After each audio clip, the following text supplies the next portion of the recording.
صاحبي الحال كل يعطيك التليفون وصلتي لك كلشي. تو كان تنسمع القرطاس فسمعنا القرطاس. كيف ما شفتوا معايا الفيديوهات ديك الجريمه اللي كانت في فيستو لا كريم في مراكش ما كانتش بالصدفه، ماشي شفاره اللي داروها هذوك مافيا مصيفطهم مغربي من هولندا. القصه ديالنا اليوم غادي تكون على اكبر زعيم مافيا في هولندا، رضوان تشاغي. 20 ديسمبر 1977 اقليم شفشاون غادي تزاد رضوان تشاغي. ب 1980 من بعد 3 سنين فاش تزاد رضوان تشاغي العائله ديالو غتقرر تخرج من المغرب وغادي يقرروا يسافروا لهولندا، وبالضبط لمدينه اوتريخت اللي معروفه بان كاين المغاربه بزاف تماك في هولندا. رضوان كان عايش بخير وكان عايش الطفوله ديالو وكان تفوق في الدراسه ديالو. رضوان كان من الحلم ديالو انه يشري موطور كبير، ومن واحده من الاحلام ديالو كان بغى يعيش عائلته عيشه اللي واعره. من بعد سنوات كيدوزو رضوان كيكبر، الاب ديالو بدا كيمرض هو يجلس من الخدمه، الحاله الماديه عندهم ولات كطيح. رضوان واخا كانت عنده 14 عام عقله كان كبير، وكان الحلم ديالو كيف قلت لكم هو ينقذ العائله ديالو من الفقر. بحكم ان باه جلس من الخدمه ولا هو اللي كيفكر يولي المعيل على العائله، وبدات كتجي هاد الفكره في دماغه. الحومه اللي كان ساكن فيها هو كان واحد الجروب سميتو باد بويز، وهذا الجروب هذا كان معروف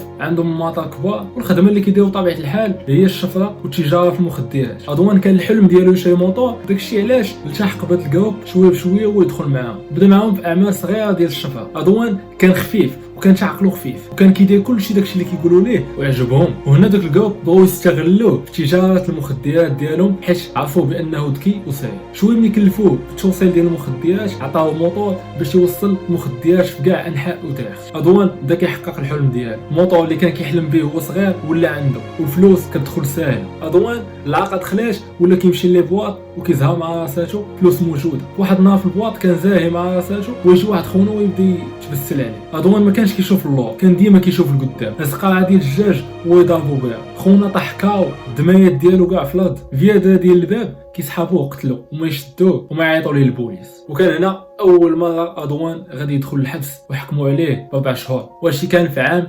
1992. التهمه اللي كانت عنده هي الضرب والجرح. رضوان فاش دخل الحبس عوض يتوب ويرجع للطريق المزيانه عاد ما زاد فيه، تعرف على شي مغاربه في وسط الحبس وتا هما كانوا مجرمين كبار وما يتفقوا فاش الا خرجوا كاملين غادي يديروا عصابه ديالهم، ومن تما غادي يتخلى على عصابه ديال الباد بويز. من بعد فاش خرجوا كاملين من الحبس تلاقى مع صحابو عاوتاني وما يحققوا داكشي اللي بغاو وداروا عصابه ديالهم. وبحكم الاصل ديال رضوان اللي كان في باب بلد اقليم شفشاون معروفين بزراعه ديال الحشيش والقنب الهندي، رجع لديك المنطقه ويجلس هضر مع الفلاحه واتفق معاهم باش يبداو يعطيو ديك السلعه ويولي خارج يبيعها خارج المغرب. كان في الاول بدا بكميه صغيره، بحكم ان السلعه كانت عنده دغيا كطير وكان المنتوج عنده واعر فغادي وكيطلع الكميه اللي كيدي معاه. رضوان هنا بدا كيدير بلاصتو في السوق ديال المخدرات ولا هو اللي كيبيع الكاو البزناز اللي كاين في هولندا. رضوان هنا بدا كيدير المعارف ديالو في الديوانه باش يدوز السلعه ديالو بلا ما يهضر معاه حتى شي واحد. في 2000 رضوان غادي يولي عضو في موكاو مافيا، اخطر تنظيم كاين في هولندا اللي كان جامع المافيا ديال المغرب كاملين في هولندا. المهم رضوان هنا كان دار بلاصتو في السوق وفهمتي العاقه داخله داكشي غادي مزيان، ولكن داكشي ما كانش كافي، كان بغى يدير شي حاجه اكثر. 2005 بدا كيفكروا العصابه ديالو باش يبداو يتاجروا في الكوكايين. هنا رضوان طوالو ليه جليه ويطلع لكولومبيا باش يتلاقى البزناسه ديال الكوكايين. صافي هو اتفق مع شي وحدين باش يوليو يصيفطوا ليه الكوكايين لهولندا. تما مشى عند واحد صاحبو الديوانه باش يبدا يسهل ليه الدخول ديال الكوكايين لتما. العصابه ديالو ولاو كيبيعوا الحشيش المغربي والكوكايين الكولومبي. هنا العصابات القديمه اللي كانوا في هولندا وكانوا بداو قبل ما رضوان والعصابه ديالو التجاره ديال المخدرات اللي فيهم الحشيش والكوكايين بدا كيطلع عليهم الدم، حيت رضوان والعصابه ديالو بداو كيزاحموا في السوق ولاو طلعوا كثر منه ويتنوض الحرب بيناتهم. هنا في كان الدور ديال العصابه ديال رضوان اللي سميتها ملائكه الموت. اي واحد سخن على راسو وكيبغي يوقف رضوان في التجاره ديال الحشيش ولا الكوكايين ولا في الاعمال ديالهم كيصفيوها ليه ديك الساعه. المهم رضوان ما كانش معروف عند البوليس ديال هولندا حيت واخا تشد وهو صغير كان الدوسي ديالو تنقى حيت هو كان قاصر وتمسح ليه كلشي من السجل العدلي. كانت ناضت واحد الحرب ما بين العصابه ديال موكا والمافيا وعصابه شمارطه. هاد الحرب دامت عامين وماتوا فيها بزاف ديال الاعضاء ديال العصابات بجوج.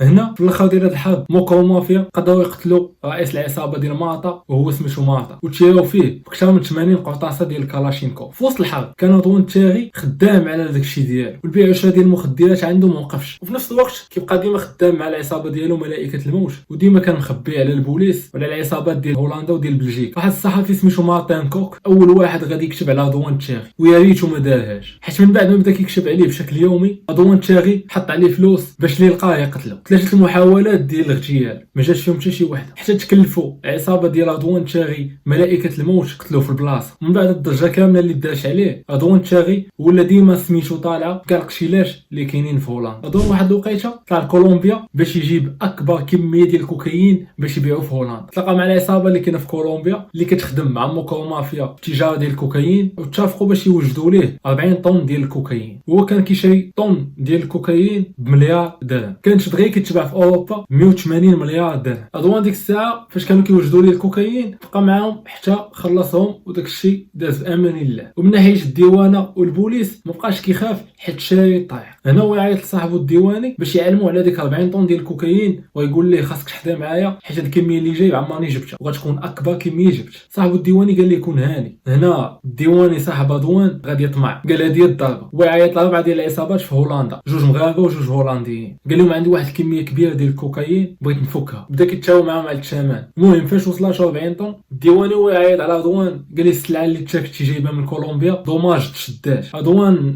دخلوا الشك ويقول ليه ما يمكنش السلعه تشد وما بيع بيا حتى شي واحد. وداك الديواني باش بعد عليه الشبهات ويقول لها واحد صاحبنا في الديوانه هو اللي بيع. رضوان حس بالشمشه وصيفط لذاك الديواني اللي قال ليه واحد القتاله وما يقتلوه. الجيران ديال داك الديواني فاش هبطوا سمعوا السلاح لقاوه ميت والدمايات سايله. هذاك المطريه فاش كانوا هربانين كانوا غاديين بواحد السرعه، البوليس شافوهم غاديين بواحد السرعه وما يوقفوهم. فاش جاو ياخذوا عندهم الورق ما لقاوش الورق، وما يقلبوهم لقاو عندهم السلاح، وما يعرفوهم بانهم عندهم علاقه بديك القشيله اللي وقعت دابا. داو البوست ديال البوليس وبداو كيحقوا معاهم، بقاو كيحقوا معاهم ما قالوا والو، ما بغاوش يقراو. داروا انطباق ما بين السلاح والقطاس، لقاوهم هما اللي داروا ديك الجريمه. رجعوا عندهم قالوا لهم عرفناكم بانكم نتوما اللي قتلتوه، غتقولوا لينا كلشي ولا غادي نلفقوا لكم التهمه نتوما بوحدكم وغادي تغاروا. هما واخا هكاك ما قالوا لهم والو. واحد البوليسي كان ذكي واحد شويه قال لهم غير قولوا لينا شكون اللي صيفطكم وغادي تكونوا شهود في هذه القضيه، وغادي نعطيوكم عقوبه مخففه وغنصيفطوكم واحد الحبس ما يقدر يأديكم فيه حتى شي واحد. انا واحد فيهم غادي يقول لهم رضوان تاغي هو اللي صيفطنا، وبحكم ان رضوان تاغي عنده صحابه في البوليس دغيا عيط لي واحد البوليسي ويقول ليه بانك راهو شاش. رضوان ديك الساعه ما بقى عنده ما يدير في هولندا، جمع الفلوس ديالو كامله. ديك الساعه هو ينوض هرب مشى لبلجيكا، في بلجيكا دا عمليه التجميل ديالو الاولى باش ما يعرفوا حتى شي واحد، وسواق جداد وبقى خدام من تما. حتى لواحد النهار غادي يعيطوا ليه الرجال ديالو وغادي يقولوا ليه السلعه اللي جبتي من كولومبيا راه كتباع في هولندا. بحكم ان رضوان فاش يلاه كيبغي يجيب السلعه من كولومبيا كيدير واحد الرمز ديالو في السلعه باش تبان بانها ديال رضوان. وهنا رضوان حس بالشمته، عرف بان الديواني صاحبه هو اللي دار به. ديك الساعه قال لهم دابا بغيت يكون عندي في بلجيكا. العصابه ديال رضوان خطفات ديك الساعه الديواني ما فاق حتى لقى راسو في واحد الفيلا في بلجيكا. رضوان فاش دو مع الديواني قال لي واش عرفتيني؟ قال لي لا، حيت هما قبل كانوا كيهضروا غير في التليفون. من بعد فاش قال لي لا ويقول ليه انا هو رضوان تاغي، وديك السلعه اللي شفاتي ليا دابا غتقول لي لما نبعتيها. هنا الديواني قال الا اعترفتش غادي يقتلني رضوان، وعرف راسو بانه حصل حصله ديال الكلام. واخا هكاك الديواني بدا كينكر وما قال لي حتى شي حاجه، وبداو كيعذبوا فيه والو. رضوان قال لهم انا ما عندي ما ندير به، بغيت نعرف غير السلعه ديالي فين كاينه. ويقول الديواني الا ما قلتيش لي لما نبعتيها غنخليك هنا في الفيلا حتى تموت شويه بشويه، من الاحسن لك اعترف وغادي نرجعك لعائلتك. هنا الديواني ديك الساعه عيا ويقول ليه السلعه ديالك شراوها بعض ديال العصابات، وقال لي شكون هما العصابات. رضوان ويقول الديواني المهم انت واش باغي تاكل؟ قال لي باغي ناكل. صافي عطاوه الماكله غير كلا ويقتلوا. ديك الساعه كانت هذيك الوجبه الاخيره ديالها. رضوان ديك الساعه عيط العصابه الاولى اللي كانت هولنديه ويقول الرئيس ديالها هذيك السلعه اللي كتبيعوا دابا راه ديالي وبغيتها دابا حيت داك الديواني هو اللي باع عليكم. رئيس العصابه قال ليه ما غادي نعطيك والو، وقال لي اللي في جهدك ديرو، ويقطع التليفون. ما دازش 48 ساعه لقاو داك الرئيس ديال العصابه الهولنديه مقتول ومكتوبه عليه ملائكه الموت، وتما كان واحد الميساج واضح ديال اي واحد كيوقف في وجه رضوان كيموت. رضوان عيط على رئيس العصابه الثانيه اللي كانت مغربيه ويقول ليه بغيت السلعه ديالي. الرئيس ديال العصابه المغربيه عارف بان رضوان شنو كيسوى ويقول ليه ما كنتش عارف السلعه كاع ديالها، ولكن دابا انا راني شريتها غتخليني نرجع الفلوس ديالي والربح كامل اللي غادي يجيني غادي نعطيه لك. رضوان هو عيط رئيس ديال العصابه الثالثه اللي كانت هولنديه بغا يدير معاهم نفس الحل اللي دار مع رئيس العصابه المغربيه. رئيس العصابه الثالثه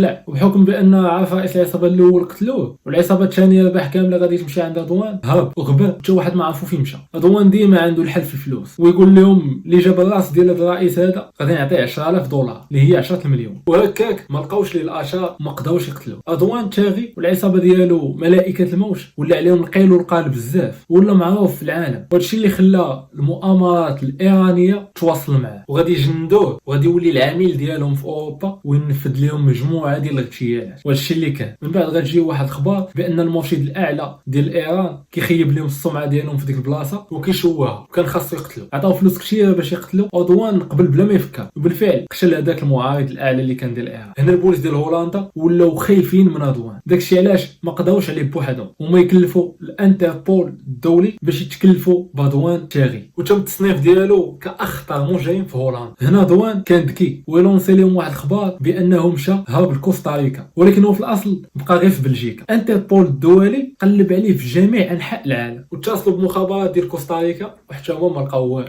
رضوان تاغي بقى خدام مع العصابه ديالو، حشيش الكوكايين كيتباعوا وكيتفرقوا، وايران اللي بغات شي اغتيال كيعيطوا ليه. حتى لواحد النهار غادي توصلوا الخبر بان رئيس العصابه الرابعه اللي كان خدا ليه الكوكايين ديالو من عند الديواني كاين في المغرب وبالضبط في مراكش. وهنا غادي نرجعوا للعمليه اللي وقعت في البدايه ديال الفيديو وريتها لكم ديال مقهى لاكريم، العمليه اللي كانت في 2017 ومات فيها واحد الشاب كيقرا الطب، وهذا الشاب اللي ما كان ليه والو في هذا الشيء كامل ومات مقتول في ديك القهوه. واللي من نفذ هذه العمليه بعد ما حقوا معاهم البوليس قالوا لهم بان رضوان تاغي هو اللي مصيفطهم باش يصفيها لمول القهوه وخوه. مول القهوه كان هو رئيس العصابه الرابعه ديال المغرب، بحيث مول القهوه كيعرف المجرمين كي دايرين وصحاب المافيا، شاف دوك الجوج كيتبارزوا وحده القهوه عرفهم بانهم ماشي طبيعيين وهذا النوع ماشي مغاربه وباينه غادي يكونوا مع المافيا. داكشي علاش ديك الساعه مول القهوه مشى وهرب بلا ما يحسوا الاخرين. والولد اللي تياو فيه وتقتل في بلاصه مول القهوه لسوء الحظ ديالو هذوك المواطريه كانوا واحد الوقيته ملي دازوا شافوا داك مول القهوه جالس في ديك البلاصه، ومن رجعوا مول القهوه مشى